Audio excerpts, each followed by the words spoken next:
It's Nipper's sun visor. Nicole Bushnell joins us. Hi, Nicole. Hi, how's it going? Very good. Now, what first made you come up with as an visor?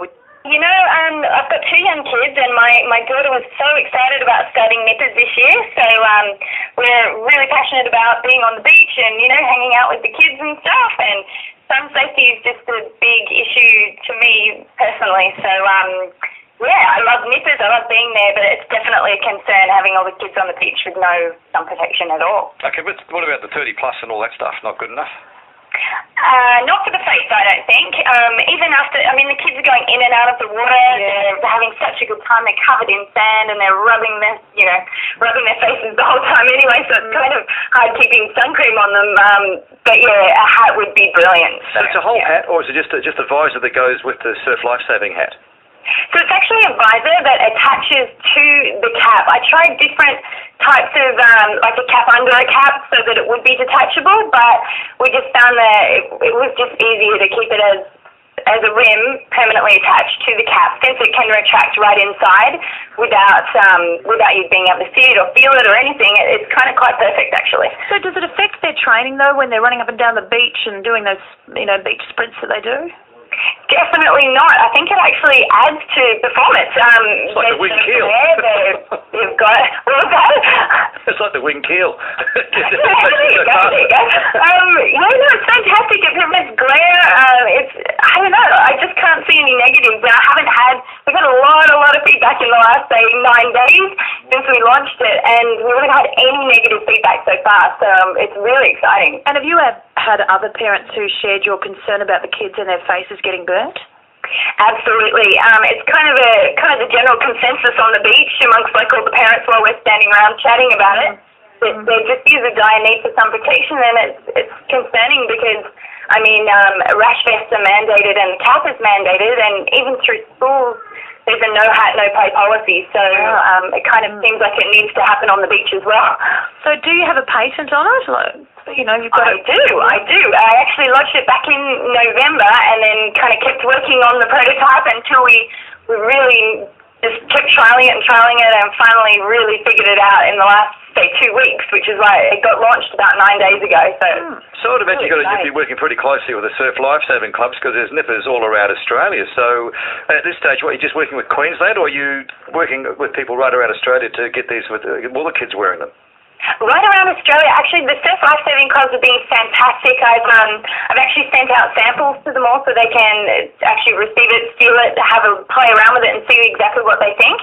And then in turn, they will forward them on to all the different surf clubs under their kind of jurisdiction to see what they think and to try and obtain some feedback on exactly, numbers or if there's anything they would like to see changed. Where do you get them made, Nicole? Are you making them locally? At this stage, yes. I'm looking at the current process for surf clubs is that they source their own caps, so it's quite hard to nail it down to one kind of spot because there's so many different suppliers. But definitely having them made locally at this stage. All right. You've certainly, when we look at some of those caps that lifesavers wear, and have done so for years, just sort of cover the top of your head, and you wonder why they haven't done this a long time beforehand. I know, it's quite funny. I've had that question asked a million times in the last, 2 weeks. I can't believe it hasn't been done before, and I'm kind of happy about it, really. I bet you are. What about overseas? Because there's surf lifesavers overseas as well. Do you think you could expand, to America? You know what? America, I'm not quite sure, but my husband's American and he's saying it wouldn't fly over there. But I don't think they wear the same type of caps. But certainly New Zealand, there are so many different places that wear the same surf life-saving caps and so many surf life-saving organisations overseas. So, it's potential is definitely there. So how do your kids go wearing it? No resistance? There's a fashion thing? The kids don't mind wearing it? Well, mine are young enough that they're quite fine with it, actually. I've actually had kids of all different ages try them on and wear them and actually dive under the water to see how it feels.